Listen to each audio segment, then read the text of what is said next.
دوستو سعودی عرب سے بہت بڑا فتویٰ جاری ہوا ہے جس میں یہ صاف طور سے کہا گیا ہے کہ سارے دیوبندی کافر ہیں۔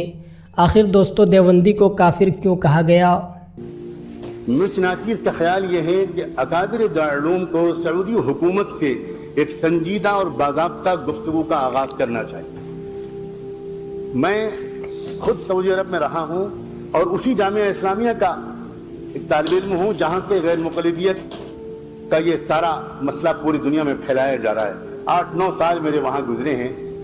میں ایک بات عرض کرنا چاہتا ہوں، یہ صحیح ہے کہ رابطہ عالم اسلامی نے وہ تجویز پیش کی جو ہمارے حضرت محترم صاحب دامت برکاتہم نے اس کو نقل کیا، اس کے ایک حصے کو، اور یہ بھی صحیح ہے کہ سعودی حکومت کا اپنا مسلک جو علانیہ ہے وہ حنبلی ہے، اور یہ بھی صحیح ہے کہ وہاں کے بہت سے علماء کا مسلک کچھ اور ہے، لیکن اس حقیقت کا انکار نہیں کیا جا سکتا کہ غیر مقلدیت کے اس فتنے کو اصل میں ساری طاقت سعودی حکومت سے پہنچ رہی ہے۔ اس کو نظر انداز کیا جائے گا تو ہم فتنے کے جڑ اور فتنے کے سر چشمے کو کچلے بغیر ہم اس کے امتدادات اور اس کے تسلسل اور اس کے باہر پہنچنے والے اثرات ہی سے لڑتے رہیں گے۔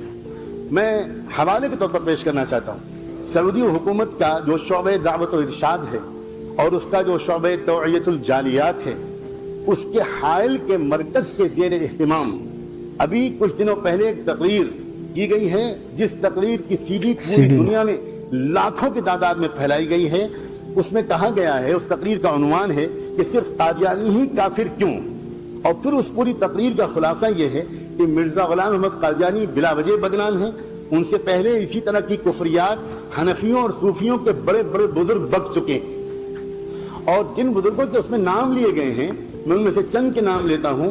اس میں پہلا نام لیا گیا ہے، پہلا اگر کہنا مشکل ہو تو میں کہتا ہوں، اس میں ایک نام ہے ملا علی قاری کا، دوسرا نام ہے امام ربانی مجدد الفسانی کا، تیسرا نام ہے نابغہ عصر حضرت مولانا رشید احمد گنگوہی رحمۃ اللہ علیہ کا، چوتھا نام ہے شیخ الحدیث حضرت مولانا محمد زکریہ صاحب کا، اور آخر میں کہا گیا ہے کہ پوری جماعت دیوبند قادیانیوں کی طرح پوری جماعت دیوبند۔ یہ تقریر سعودی حکومت کے سرکاری وزارت مذہبی امور کے شعبے دعوت و ارشاد اور توعیت الجالیات کی طرف سے پوری دنیا میں تقسیم کی گئی ہے، اور دہلی میں تنظیم اہل حدیث کی طرف سے وہ تقریر یہاں ہندوستان میں پھیلائی جا رہی ہے۔ اعلیٰ حضرت نے تو علماء حرمین سے فتویٰ منگوایا تھا کہ یہاں ایسی ایسی گستاخیاں ہو رہی ہیں، آپ کیا کہتے ہیں؟ وہ چاہتے تو خود مفتی سے فتویٰ دیتے، لیکن حرمین کے علماء سے فتویٰ منگوایا، ان کا فتویٰ آیا کہ ایسے جملے کہنے والے ہندوستان کے جو بھی مولوی ہیں وہ دائرہ اسلام سے خارج ہو چکے ہیں، اور جو ان کے کفر میں شک کرے گا وہ بھی کافر ہو جائے گا۔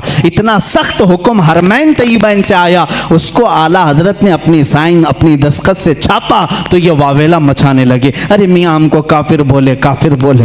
اعلیٰ حضرت نے جو کہا ہے، چیلنج کرتا ہوں، پھانکنے سے نہیں چلتا، لا کر کے دکھاؤ، لاؤ ہمارے سامنے کہاں کہاں کس کو کافر کہا، میں دکھاؤں گا۔ مولانا اشرف علی تھانوی دیوبند کے بڑے عالم ہیں، ان سے ہی سوال کیا کسی نے، اعلیٰ حضرت کے وصال کے بعد کہا آپ کے مخالف تھے، وہ انتقال ہو گیا، انہوں نے افسوس ظاہر کیا، وہ بڑے عاشق رسول تھے۔ کون کہہ رہے ہیں؟ اشرف علی تھانوی صاحب کہہ رہے ہیں وہ بڑے عاشق رسول تھے، ہیں مجمع میں کہا وہ آپ کو کافر کہتے تھے، آپ کی جماعت کو، تو انہوں نے تکفیر کی، انہوں نے بردستہ کہا۔ مولوی اشرف علی تھانوی صاحب کی یہ بات بھی ہم نے نہیں چھاپی، دیوبند سے چھپی ہوئی ہے، چاہیں تو کسی کو میں دکھا سکتا ہوں، یہ چیزیں موجود ہیں۔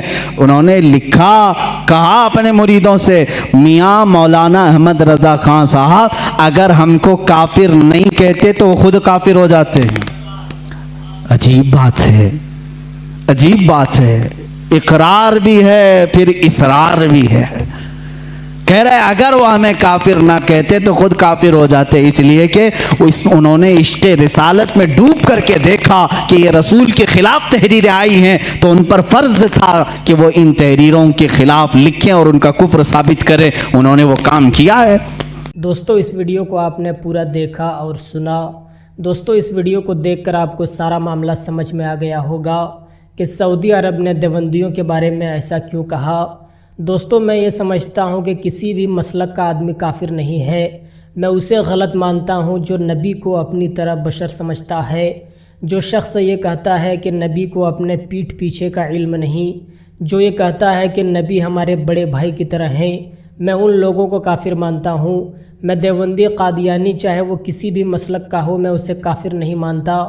دوستو میں کافر بس اسے ہی مانتا ہوں جو نبی کو اپنی طرح بشر سمجھتے ہیں، نبی کی شان میں جو گستاخی کرتے ہیں میں انہیں کافر سمجھتا ہوں۔ جو نبی کو ان پڑھ سمجھتے ہیں معاذ اللہ، میں انہیں کافر سمجھتا ہوں۔ جو کہتے ہیں کہ نبی کو پیٹھ پیچھے کا علم نہیں، میں انہیں کافر سمجھتا ہوں۔ دوستو جو شخص بھی نبی کی شان میں بڑی گستاخی کرتا ہے میں اسے کافر سمجھتا ہوں، کیونکہ دوستو اس دنیا کو اللہ تبارک و تعالیٰ نے نبی کے صدقے میں بنایا ہے۔